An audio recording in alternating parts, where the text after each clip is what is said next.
Assalamualaikum warahmatullahi wabarakatuh. Kembali lagi di channel Berita Mistis. Untuk kisah kali ini ada sebuah cerita yang berjudul Penumpang Gaib di Ujung Malam.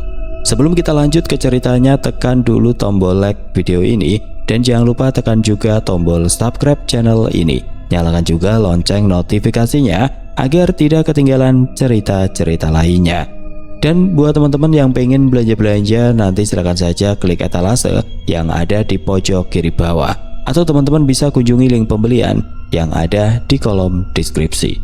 Dan seperti apa untuk kisah kali ini, langsung saja kita masuk ke ceritanya.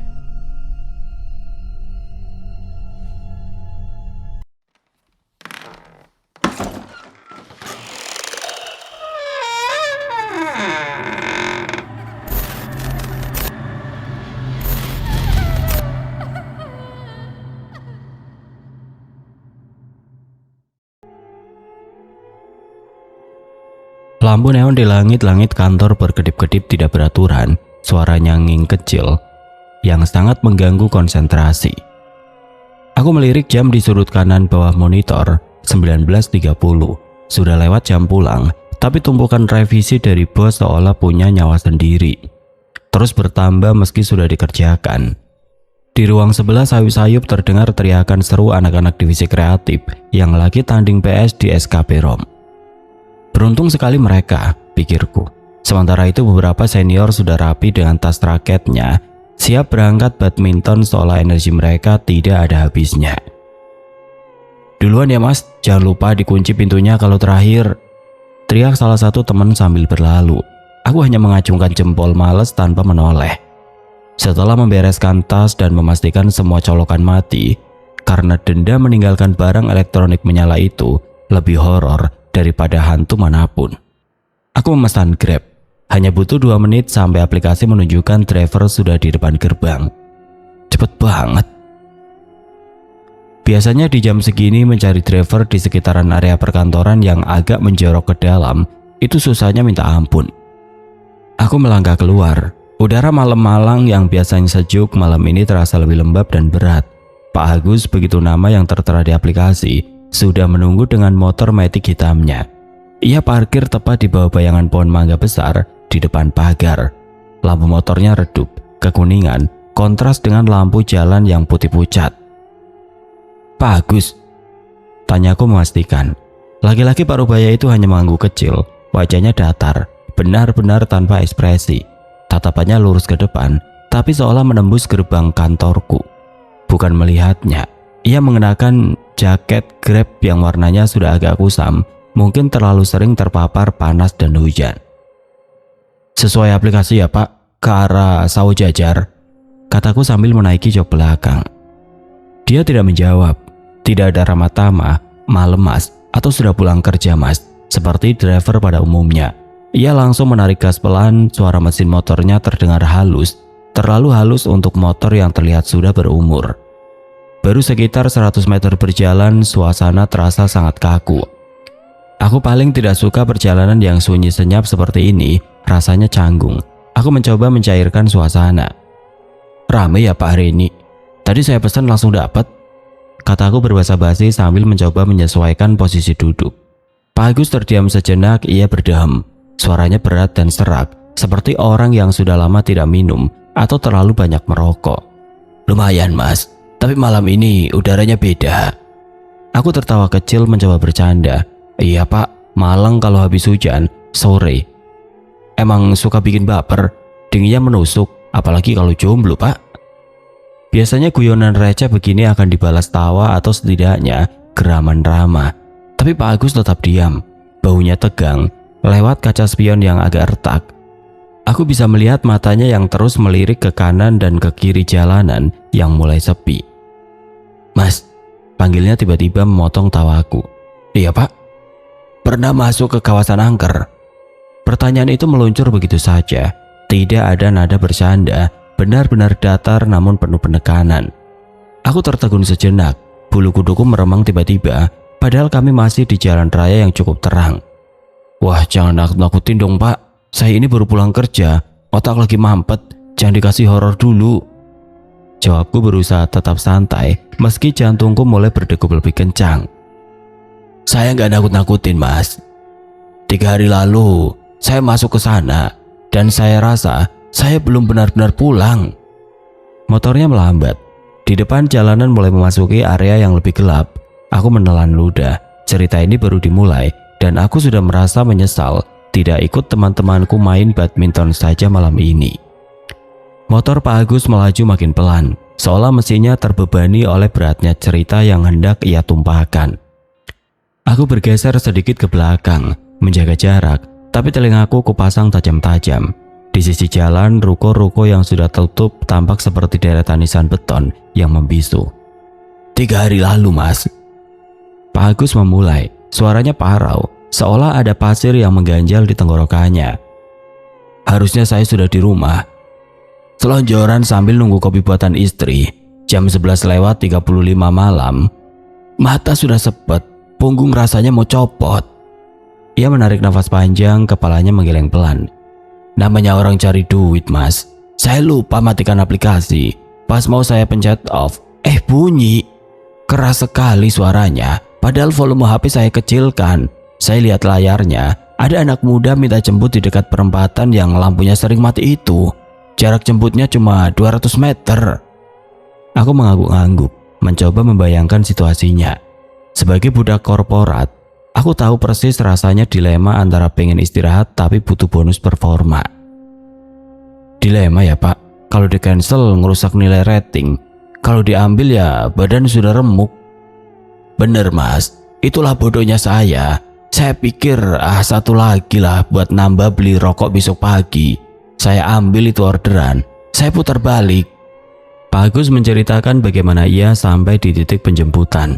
Di sana di bawah lampu merkuri yang berkedip-redup, berdirilah seorang pemuda, jaketnya hitam polos, tudungnya menutupi sebagian wajah. Ia berdiri mematung di pinggir selokan kering. Pas dia naik, motor saya mendadak amblas mas, berat sekali, padahal badannya kerempeng, kurus. Pak Agus berbisik, matanya sesekali melirik spion, memastikan aku masih mendengarnya. Saya sempat bercanda, wah masnya habis makan semen ya, berat banget motor saya. Tapi dia nggak ketawa, dia cuma bilang, jalan pak, cepat.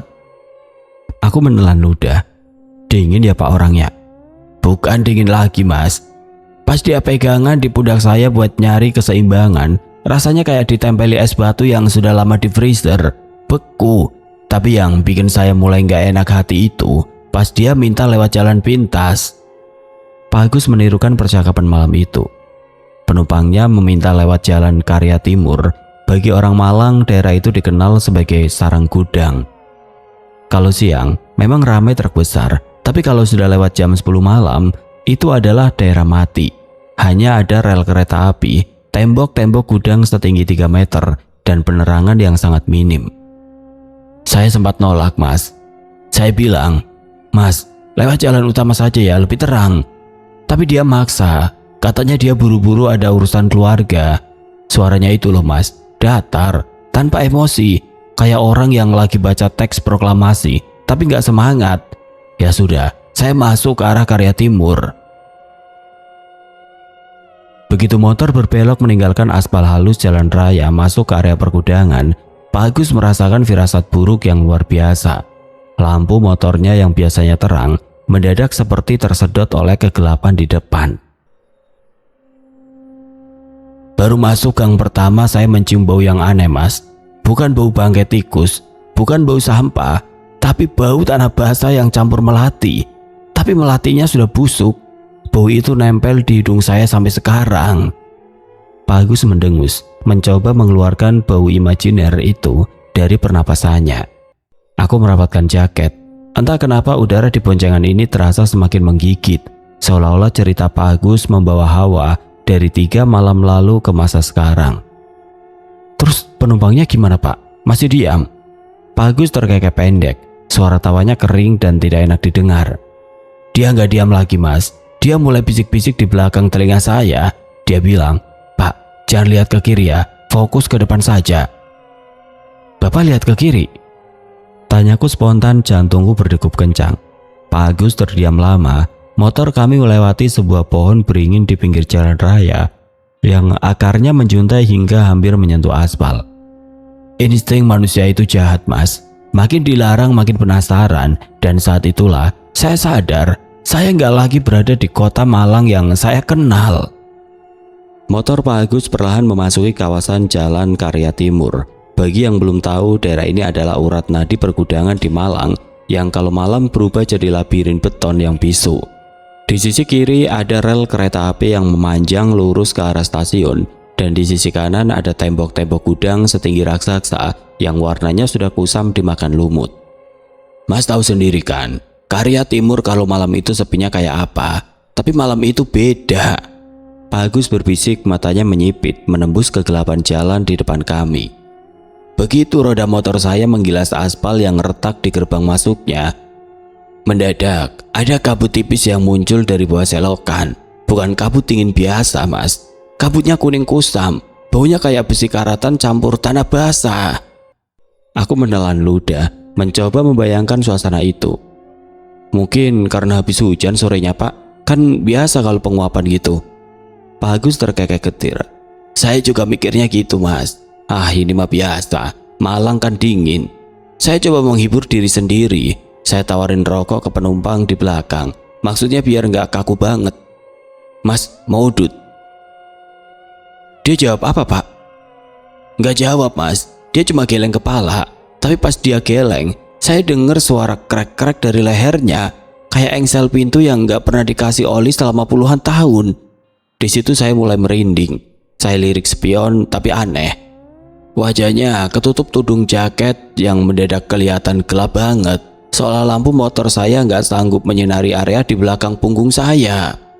Pak Agus melanjutkan ceritanya dengan nada yang makin serius. Begitu mereka makin jauh masuk area gudang, pemandangan mulai berubah ganjil. Di sepanjang pinggir jalan berderet bangkai-bangkai angkot Mikrolet khas Malang yang sudah keropos. Ban-bannya sudah hilang, kacanya pecah, dan bodinya berkarat hebat. Anehnya, Mas, seingat saya nggak ada tempat pembuangan angkot di sana. Tapi malam itu ada puluhan, berjajar rapi kayak nisan di kuburan. Dan di dalam tiap angkot itu, saya melihat bayangan orang duduk tegak, diam, nggak gerak, cuma duduk sambil natap ke arah jalan. Pak Agus meremas stang motornya kuat-kuat. Bapak beneran lihat orang di dalam angkot rongsok itu? Tanyaku, bulu kuduku sekarang benar-benar berdiri tegak. Iya, Mas, dan yang bikin saya hampir jatuh dari motor adalah saat lampu motor saya nyorot salah satu angkot yang paling depan. Ada seorang ibu-ibu pakai daster batik lusuh duduk di kursi penumpang belakang. Wajahnya pucat pasi, matanya putih semua tanpa hitam-hitamnya. Dia cuma senyum kecil ke arah saya. Senyum yang lebar banget sampai ujung bibirnya kayak mau nyentuh telinga. Aku refleks memegang pegangan belakang motor Pak Agus. Waduh, Pak, kalau saya sudah putar balik itu motor. Bodoh amat sama rating. Mas, masalahnya adalah pas saya mau putar balik, jalan di belakang saya sudah nggak ada. Gelap total, kayak tembok hitam raksasa nutupin jalan keluar. Saya nggak punya pilihan selain terus maju mengikuti petunjuk penumpang saya itu. Suasana makin sunyi, Mas. Suara jangkrik hilang. Suara mesin motor saya sendiri rasanya makin jauh. Sayup-sayup, seolah saya lagi naik motor di bawah air. Tiba-tiba motor yang kami tumpangi sekarang bergoyang sedikit karena Pak Agus mengerem mendadak menghindari lubang. Aku tersentak. Terus Masnya di belakang gimana, Pak? Pak Agus menarik nafas panjang. Dia malah nanya hal yang bikin saya lemes. Dia bisik pelan banget, tapi kedengaran jelas di kuping saya. Pak, sudah sampai ya? Padahal di depan kami cuma ada gudang tua yang pintunya sudah jebol dan ditumbuhi akar pohon beringin. Begitu saya nengok ke belakang, mau nanya alamat pastinya, pemuda itu sudah nggak ada di jok motor saya, Mas. Hilang, padahal motor masih jalan. Pas pemuda itu hilang, saya hampir jantungan, Mas. Lanjut Pak Agus, suaranya kini bergetar hebat. Saya rem mendadak sampai motor hampir ngelundung. Saya sendirian di tengah jalan rusak, dikelilingi gudang-gudang tua yang pintunya mangap kayak mulut raksasa. Saya mau teriak, tapi tenggorokan saya rasanya kayak dikunci, kering. Aku hanya bisa terdiam, membayangkan kegelapan pekat di kawasan Karya Timur yang mencekam itu. Terus Bapak nggak langsung putar balik? Gimana mau putar balik, Mas? Saya lihat ke belakang, jalannya yang baru saja lalui tadi sudah ketutup kabut hitam pekat yang tebalnya kayak semen cair. Pas saya bingung, tiba-tiba dari arah depan, sayup-sayup terdengar suara musik. Bukan musik jedak-jeduk zaman sekarang, tapi suara gamelan yang nadanya melengking aneh, campur suara trompet yang sumbang. Pak Agus menceritakan bagaimana ia terpaksa menjalankan motornya perlahan karena merasa ditarik oleh rasa penasaran yang tidak sehat. Sekitar 50 meter di depan, pemandangan berubah drastis. Yang tadinya gelap gulita mendadak terang oleh lampu-lampu pijar kuning yang digantung semrawut di kabel-kabel yang melintang. Ada pasar, Mas, ramai sekali. Di kanan kiri jalan ada pedagang kaki lima berjajar, ada yang jualan gulali, ada yang jualan mainan jadul, ada yang gorengan. Tapi anehnya, nggak ada asap dari dagangan mereka, nggak ada bau harum makanan, yang ada cuma bau tanah kuburan yang baru digali. Aku menelan ludah. Pasar malam di tengah komplek gudang, jam 1 malam, mana mungkin, Pak? Itulah yang saya pikir, Mas. Logika saya sudah mati. Saya kayak orang terhipnotis. Saya jalankan motor pelan-pelan melewati kerumunan itu. Orang-orang di sana banyak, Mas, ratusan. Mereka jalan berdesakan, tapi anehnya gak ada suara langkah kaki. Sunyi senyap, cuma suara gamelan itu yang terus terngiang di telinga saya. Pak Agus kemudian menceritakan detail yang membuat bulu kuduku berdiri sampai ke akar-akarnya. Ia melihat wajah orang-orang di pasar itu, semuanya punya ekspresi yang sama, pucat pasi, mata yang tidak berkedip, dan kulit yang tampak seperti lilin yang hampir meleleh. Ada satu pedagang sate, Mas. Dia natap saya pas saya lewat.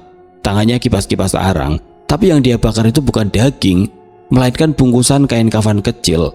Dia senyum ke saya, tapi giginya, Mas, giginya hitam semua dan runcing. Dia bilang, "Mampir, Pak, anget loh." Suaranya bukan keluar dari mulut, tapi kayak muncul langsung di dalam kepala saya. Astagfirullah, Pak. Aku beristighfar lirih. Bapak lari? Saya mau lari, tapi motor saya rasanya berat banget. Kayak ban belakangnya dipegangi banyak tangan. Dan yang paling gila, Mas, di tengah pasar itu saya lihat penumpang saya tadi, pemuda yang hilang itu. Dia berdiri di tengah kerumunan, memegang tangan seorang anak kecil yang kepalanya nggak ada. Cuma ada leher yang terikat pita merah. Dia cuma berdiri diam, menunjuk ke arah jalan kecil di antara dua gudang tua. Pak Agus terdiam sejenak, lalu berbisik pelan. Saya nggak langsung lolos, Mas, karena begitu saya melewati batas pasar itu, jalannya nggak berujung. Saya terjebak di putaran yang sama berkali-kali. Mas tahu, rasanya jadi tikus dalam labirin. Pertanyaannya retoris, nadanya penuh keputusasaan. Begitu saya melewati pasar malam itu, saya tancap gas. Saya nggak peduli lagi sama lubang atau genangan air. Pikiran saya cuma satu, keluar dari sini, cari lampu jalan yang warnanya putih, cari suara kendaraan lain, apa saja, asal bukan suara gamelan sumbang itu. Ia menceritakan bagaimana ia memacu motornya hingga jarum speedometer menunjukkan angka 60 di jalanan sempit itu. Di depannya ada sebuah perempatan kecil dengan satu lampu jalan yang berkedip-kedip ritmis. Di pojok kiri ada sebuah gudang besar dengan cat pintu warna hijau yang sudah mengelupas parah, membentuk pola seperti wajah orang merintih. Saya belok kiri di perempatan itu, Mas. Saya pikir itu jalan tembus ke arah Laksda Marta Dinata. Tapi apa yang terjadi? Setelah 5 menit saya ngebut, saya ketemu perempatan yang sama lagi. Lampunya berkedip dengan ritme yang sama, dan di pojok kiri itu, gudang pintu hijau dengan pola wajah itu ada lagi. Aku mengerutkan kening. Mungkin Bapak cuma salah lihat. Kan banyak gudang yang modelnya mirip-mirip di sana, Pak. Pak Agus tertawa pahit. Suaranya mirip gesekan amplas. Saya juga mikir gitu awalnya, Mas. Agus, kamu kecapean. Kata saya ke diri saya sendiri. Saya coba lagi. Kali ini saya belok kanan. Saya lurus terus. Mata saya fokus ke aspal. Tapi, Mas, demi Allah, 10 menit kemudian saya kembali ke perempatan yang sama untuk ketiga kalinya.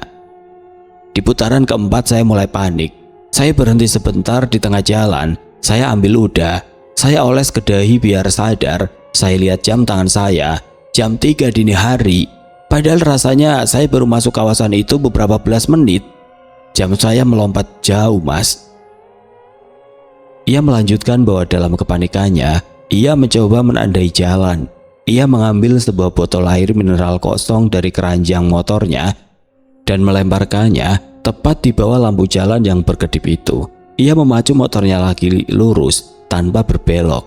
Logikanya kalau jalan lurus ia harusnya menembus kawasan itu. Tapi dunia ini sudah nggak pakai logika, Mas.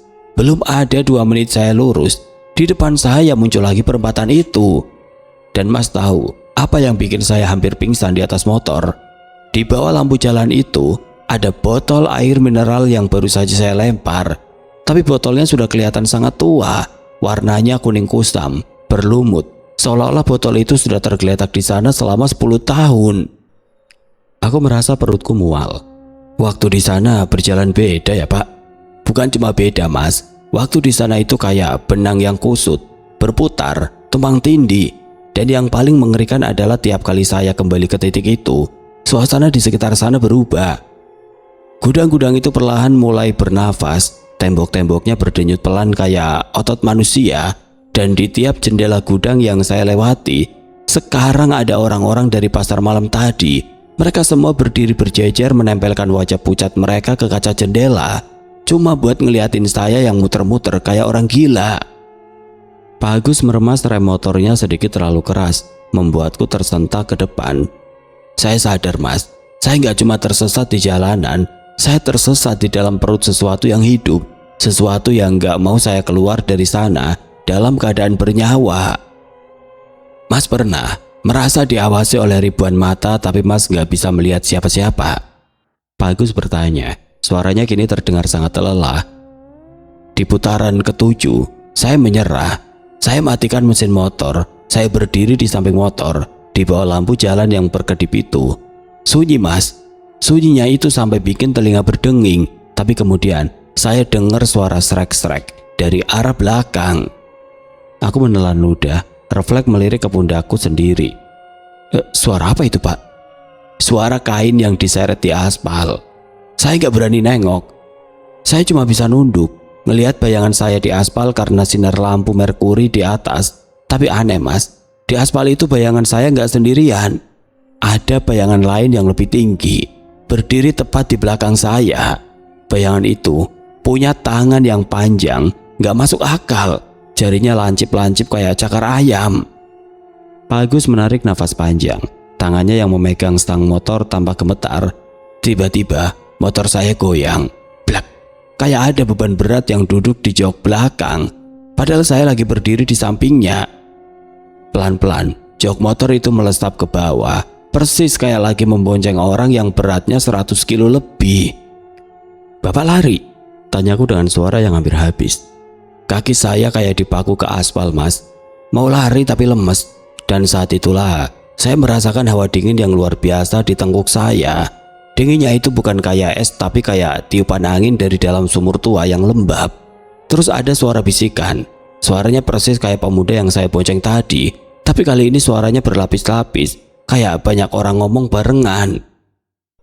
Pak Agus menirukan bisikan itu dengan suara rendah yang membuat bulu kuduku berdiri tegak. Pak, kenapa berhenti? Teman-teman saya sudah nunggu di gudang depan. Mereka lapar.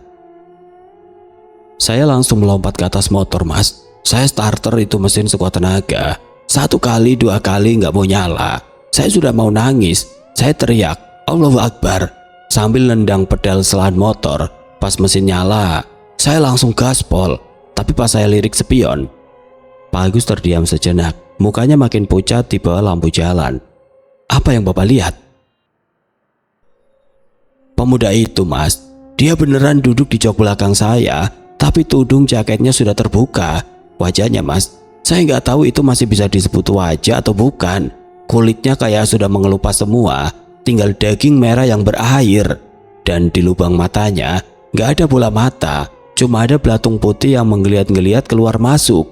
Dia tersenyum, Mas. Giginya panjang-panjang, kuning, dan tajam. Aku merasa mual membayangkannya. Astagfirullah, Pak. Dia nggak cuma duduk, Mas. Dia mulai melingkarkan tangannya ke pinggang saya. Tangannya itu licin, basah, dan baunya kayak bau busuk dari pemotongan ayam yang nggak dibersihkan seminggu. Dia bisik lagi, tepat di telinga saya. Jangan cepat-cepat, Pak. Nanti kalau keluar dari sini, Bapak bakal kangen sama kami. Dia mulai ketawa. Suaranya melengking tinggi sampai telinga saya sakit. Bagus memacu motornya makin kencang, seolah-olah ia sedang berusaha melarikan diri dari bayangan pemuda itu yang mungkin masih menempel di ingatannya. Di saat itu, Mas, saya sadar. Saya nggak cuma sedang tersesat, saya sedang diantar olehnya menuju bagian terdalam dari kerajaan mereka. Dan kalau saya nggak melakukan sesuatu, saya nggak akan pernah melihat matahari pagi lagi. Suasana di sekitar kami terasa makin mencekam. Motor Pak Agus kini melintasi area yang agak gelap di pinggiran sawah jajar. Aku bisa merasakan keringat dingin keluar dari telapak tanganku yang mencengkeram besi belakang motor. Pak Agus menarik nafas pendek, seolah-olah ia sedang mengumpulkan sisa keberanian untuk menceritakan bagian yang paling berat. Saat tangan licin itu melingkar di pinggang saya, Mas, rasanya nyawa saya sudah di kerongkongan. Pak Agus berbisik, suaranya parau. Baunya makin busuk, bau amis darah yang mulai membusuk. Saya bisa merasakan cairan kental dari tangannya meresap ke jaket Grab saya. Di situ saya sadar kalau saya cuma diam dan pasrah, saya bakal jadi bagian dari mereka yang terjebak di gudang-gudang itu selamanya. Aku mendengarkan dengan nafas tertahan. Bapak nggak mencoba buat menjatuhkan motor atau gimana gitu, Pak? Nggak kepikiran, Mas. Otak saya lumpuh. Tapi di tengah ketakutan itu, tiba-tiba saya ingat almarhum bapak saya. Beliau dulu sering bilang, Gus, kalau kamu ketemu hal yang nggak nalar, jangan pakai logika manusia, pakai imannya Gusti Allah. Pelan-pelan, meskipun bibir saya gemetar sampai gigi saya bunyi tuk-tuk, saya mulai baca ayat kursi. Pak Agus menceritakan bagaimana awalnya lidahnya terasa keluh, seolah-olah ada tangan tidak kasat mata yang mencekik tenggorokannya setiap kali ia mencoba mengucapkan nama Tuhan. Huruf-huruf itu berantakan di mulutnya.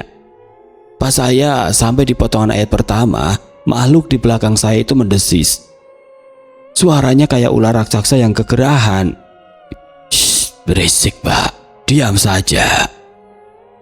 Katanya. Tekanan tangannya di perut saya makin kencang. Rasanya usus saya mau keluar. Tapi saya nggak menyerah. Saya teriakan dalam hati, lalu saya tumpahkan lewat mulut sekuat tenaga. Allahu la ilaha illahu wal hayyul qayyum. Terus reaksinya gimana, Pak? Seketika itu juga, Mas, motor saya kayak dihantam ledakan kecil dari belakang. Makhluk itu menjerit. Suaranya bukan suara manusia, tapi suara lengkingan yang bisa bikin kaca pecah. Saya merasa beban di jok belakang mendadak hilang, tapi motor saya oleng.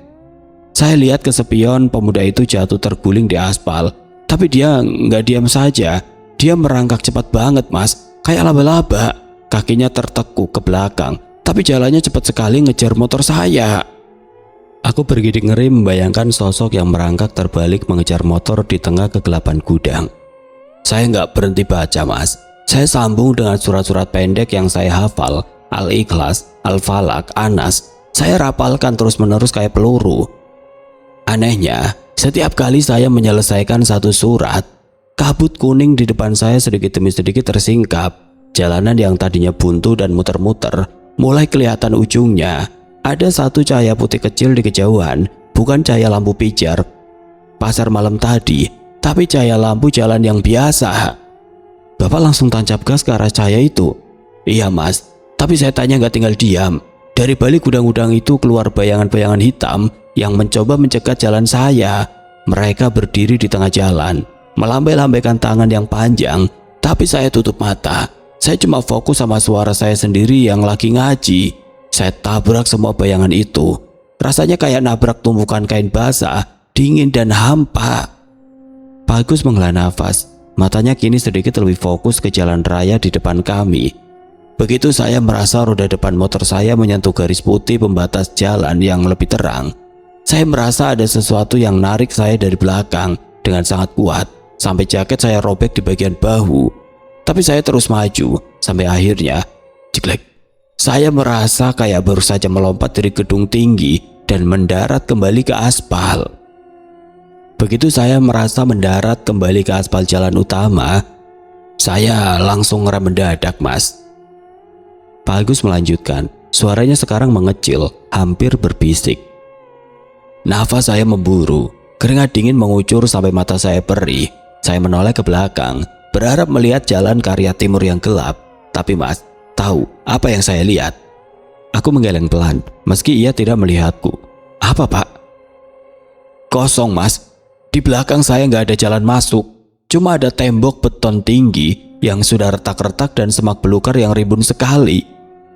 Jalan yang baru saya lalui seolah-olah ditelan bumi. Saya celingukan mencari pasar malam, mencari bangkai angkot, mencari pemuda tadi. Semuanya hilang. Cuma ada suara angin yang siulannya bikin telinga sakit. Pak Agus mengusap wajahnya dengan satu tangan sementara tangan lainnya tetap memegang stang. Tapi ada yang aneh Mas. Saya sudah di jalan utama, tapi suasananya nggak normal. Lampu-lampu jalan itu warnanya putih perak. Terang sekali sampai aspalnya kelihatan menggilap kayak cermin. Dan gak ada suara sama sekali. Mas tahu kan, Malang itu kalau malam minimal ada suara jangkrik atau suara knalpot brong anak muda di kejauhan. Ini sunyi total. Mungkin Bapak masih di dimensi yang sama, cuma di bagian yang berbeda. Tanyaku mencoba menganalisis dengan logika film horor. Persis Mas, itulah yang saya takutkan. Saya coba jalankan motor pelan-pelan, saya lihat ke arah deretan ruko. Di dalam ruko yang tutup itu, saya melihat bayangan diri saya sendiri di kaca. Tapi bayangan saya di kaca itu nggak bergerak mengikuti saya. Bayangan saya di dalam kaca cuma berdiri diam, menatap saya dengan wajah sedih. Seolah-olah dia kasihan melihat saya yang asli masih terjebak di luar. Aku bergidik. Bayangan yang tidak sinkron adalah mimpi buruk bagi siapapun. Saya terus jalan sampai ketemu sebuah pos ronda. Ada 3 orang duduk di sana, lagi main catur. Saya girang bukan main Mas. Akhirnya ketemu manusia, pikir saya.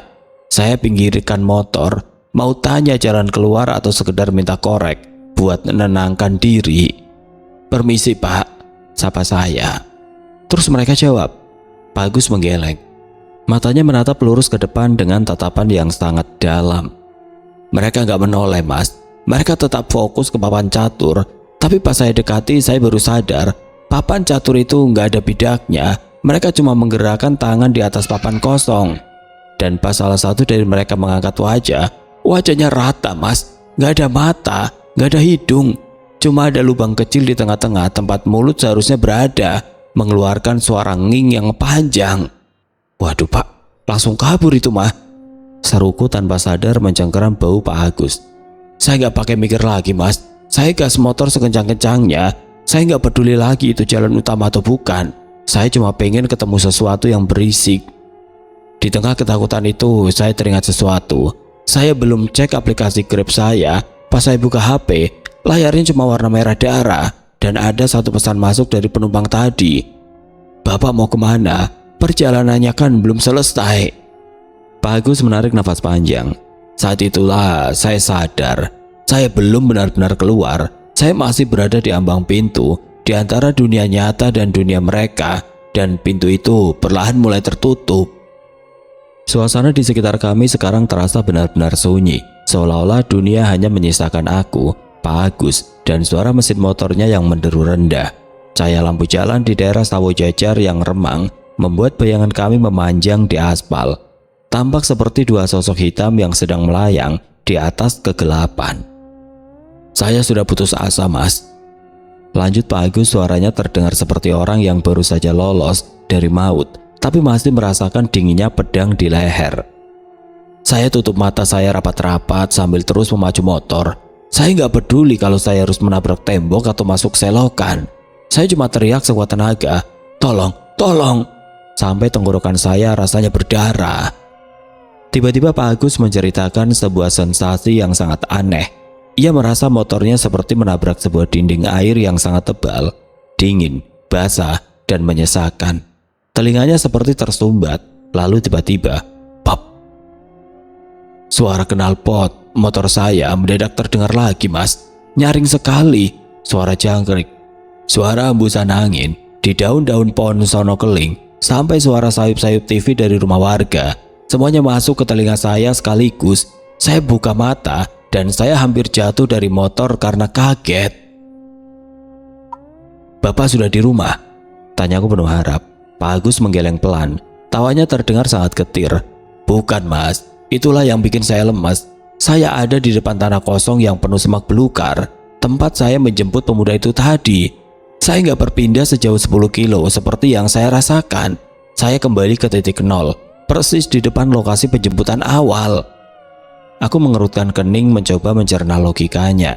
"Loh, jadi semua putaran pasar malam dan gudang hijau tadi itu, Bapak cuma muter-muter di situ saja?" "Bukan cuma muter, Mas. Perhatikan ini." Pak Agus melepaskan satu tangannya dari stang dan menunjukkan jam tangan digital di pergelangan kirinya yang sudah agak kusam. Pas saya jemput pemuda itu, jam menunjukkan pukul 11:35 menit.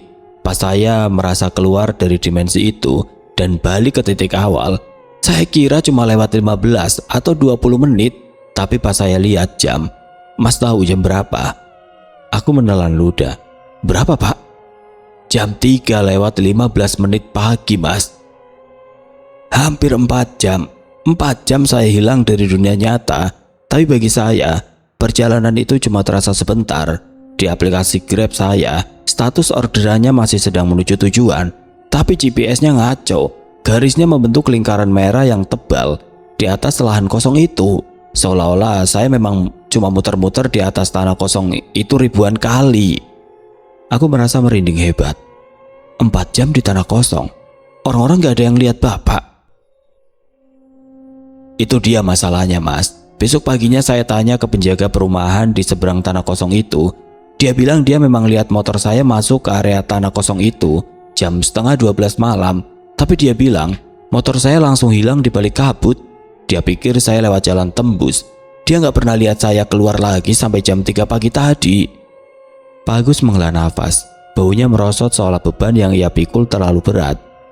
Saya pulang dengan kaki gemetar. Istri saya nangis sesagukan karena saya nggak bisa dihubungi sama sekali. Pas saya buka jaket, saya mau mandi. "Mas tahu apa yang saya temukan di punggung jaket saya?" "Apa, Pak? Robekan tangan tadi?" "Bukan cuma robek, Mas. Ada bekas telapak tangan berwarna hitam pekat. Baunya amis seperti lumpur busuk. Dan di sela-sela serat jaket saya terselip beberapa kuntum bunga melati yang sudah layu dan berwarna coklat. Padahal di sepanjang jalan tadi, saya nggak pernah lewat dekat pohon melati." Pak Agus melirikku dari spion dengan tatapan yang membuat jantungku seolah berhenti berdetak. "Waktu itu relatif, Mas. Bagi kita mungkin cuma semenit, tapi bagi mereka bisa menahan kita di sana selama yang mereka mau. Dan saya hanya beruntung bisa dilepaskan." Udara malam di daerah Sawo Jajar mendadak terasa jauh lebih dingin dari sebelumnya. Kabut tipis mulai turun, menyelimuti aspal jalanan yang sepi. Aku hanya terdiam mencerna setiap kata dari cerita Pak Agus yang terdengar gila, namun terasa sangat nyata di telingaku. "Setelah kejadian itu, Mas, saya nggak pernah berani lagi narik lebih dari jam 10 malam. Suara Pak Agus melemah, nyaris menyatu dengan deru halus mesin motornya.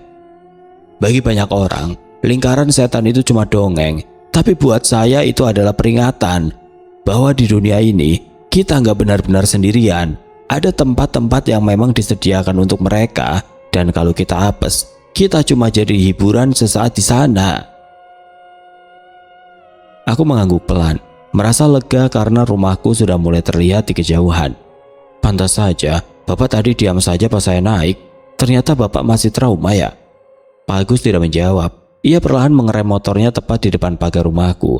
Lampu jalan di depan rumahku yang biasanya terang, entah kenapa malam itu terlihat sedikit lebih redup, memberikan rona kuning yang ganjil kepada wajah Pak Agus saat ia menoleh ke arahku. "Sudah sampai, Mas."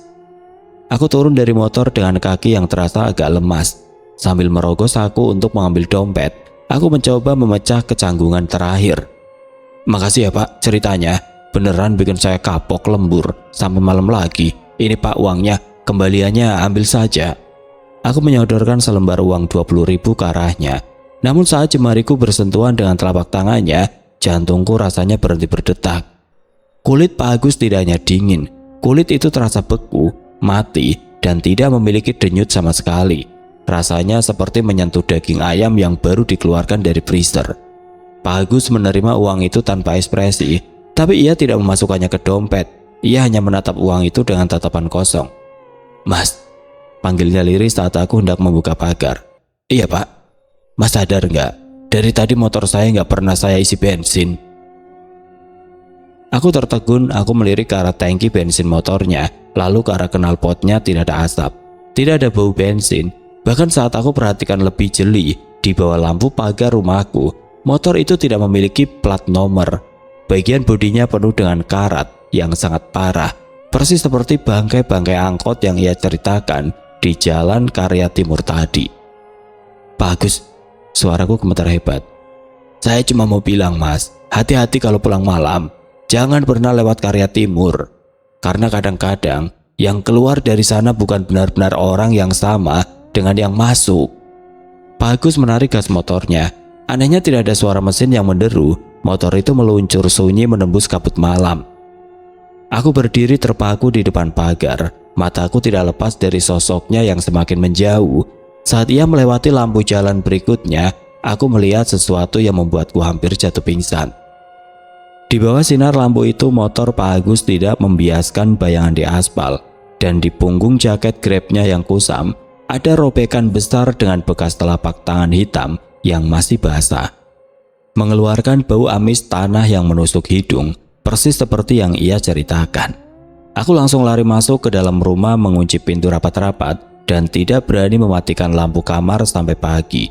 Saat aku mengecek aplikasi Grab di ponselku untuk memberikan rating, jantungku hampir copot. Di layar tertulis, "Driver Anda sedang dalam perjalanan menuju lokasi penjemputan." Foto drivernya adalah seorang laki-laki parubaya dengan senyum ramah. Namanya memang Pak Agus, tapi di bawah fotonya ada sebuah catatan kecil dari sistem. Pesanan dibatalkan secara otomatis. Driver dilaporkan hilang di kawasan Karya Timur sejak 3 hari yang lalu. Malam itu aku menyadari satu hal, Pak Agus tidak sedang bercerita tentang pengalamannya, dia sedang menceritakan kondisinya yang sekarang. Oke teman-teman, sekian untuk kisah kali ini. Bagaimana menurut kalian tentang kisah ini? Tulis komentar kalian di kolom komentar. Dan buat teman-teman yang baru bergabung, jangan lupa untuk like, komen, share, serta subscribe channel ini. Dan nantikan kisah-kisah horor berikutnya tetap di channel Berita Mistis. Wassalamualaikum warahmatullahi wabarakatuh.